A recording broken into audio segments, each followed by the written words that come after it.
Waalaikumsalam warahmatullahi wabarakatuh. Jadi di sini saya bakal ngejelasin tentang pembelahan sel. Jadi sebelumnya pembelahan sel itu terbagi dua. Jadi ada pembelahan sel secara langsung dan secara tidak langsung. Nah di sini saya akan menjelaskan tentang pembelahan sel secara langsung. Jadi pembelahan sel secara langsung itu disebutnya amitosis. Jadi amitosis sendiri itu artinya A itu artinya tidak, sedangkan amitosis itu artinya pembelahan. Jadi amitosis ini merupakan proses pembelahan sel yang terjadi tanpa melalui tahap-tahap pembelahan dan menghasilkan pembelahan biner. Atau pembelahan biner itu menghasilkan dua sel anak yang identik. Nah, terus yang termasuk ke amitosis ini itu merupakan organisme uniseluler. Udah ada yang tahu organisme uniseluler itu apa?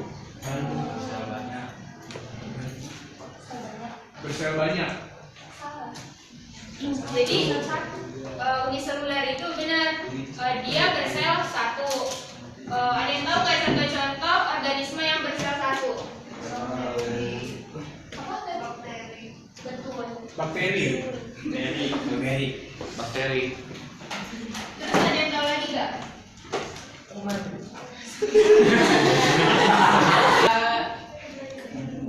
Amuba. Iya betul nih. Terus ada yang tahu lagi?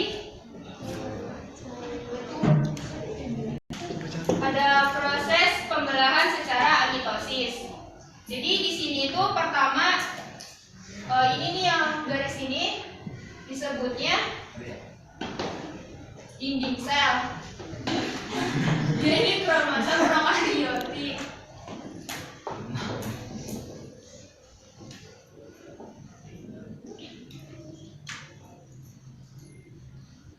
Nah, jadi di tahap pertama ini kalau misal suatu organismenya mau melakukan pembelahan amitosis, jadi si kromosom prokariotik ini bakal nempel ke dinding sel. Jadi gini nempel. Nah, selanjutnya habis proses pertama lanjut ke proses kedua. Setelah dia nempel ke dinding sel itu, di sini dia melakukan duplikasi. Duplikat itu menjadi dua dengan yang identik itu kromosomnya. Jadi di sini terjadi duplikasi kromosom.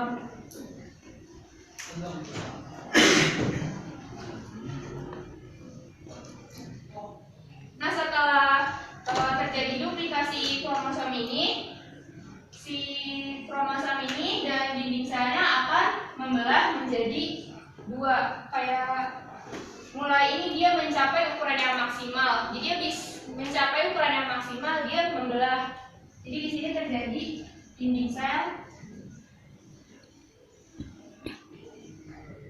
dan membran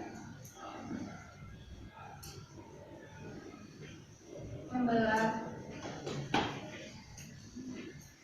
Nah, di proses ini itu terjadi sitokinesis. Ada yang tahu sitokinesis? Tahu belum? Betul. Tahu.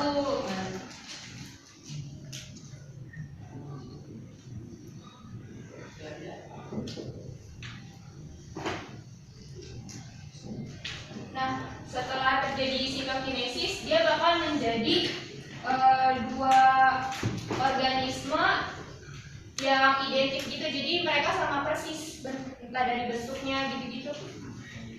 Ngerti nggak? Biner apa?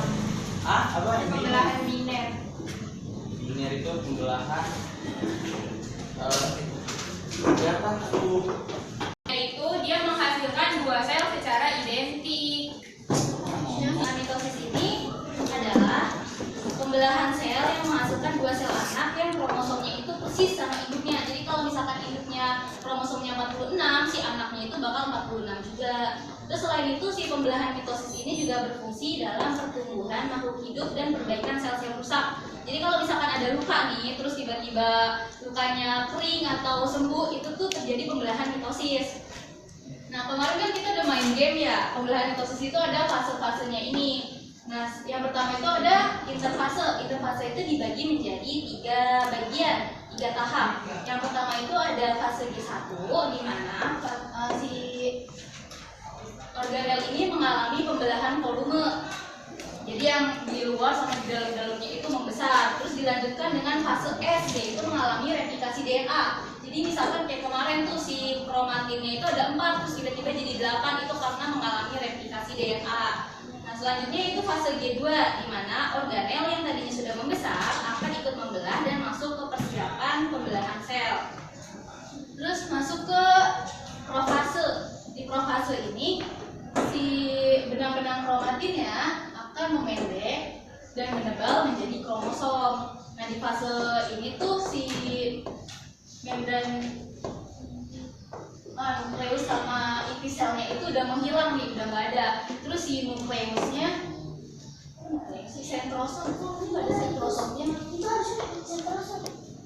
Sentrosomnya ini tuh akan membelah menjadi 2, menjadi sentriol. Nah, di sentriol ini pun akan muncul benang-benang spindle yang menempel.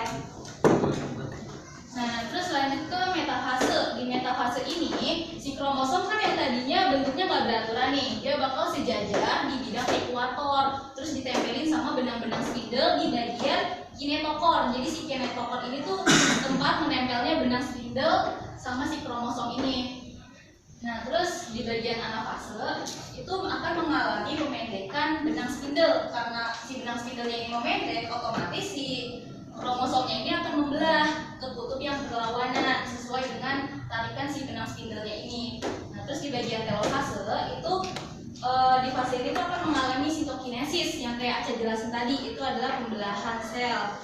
Nah, sel induk yang tadinya 1 ini bakal menjadi 2, dibelah oleh nukleus. Jadi nukleus ini tuh yang di sininya nggak hilang, tapi cuma nggak kelihatan doang. Si nukleus ini berfungsi sebagai pembelahan selnya. Jadi dari 1 menjadi 2. Terus membran intinya sama nukleusnya bakal muncul lagi di sini, terlihat jelas. Nah, tadi yang jadi hasil dari mitosis ini akan menghasilkan 2 sel anak yang kromosomnya sama seperti induknya, yaitu 46 kromosom dan 46 kromosom. Gitu. Sudah selesai.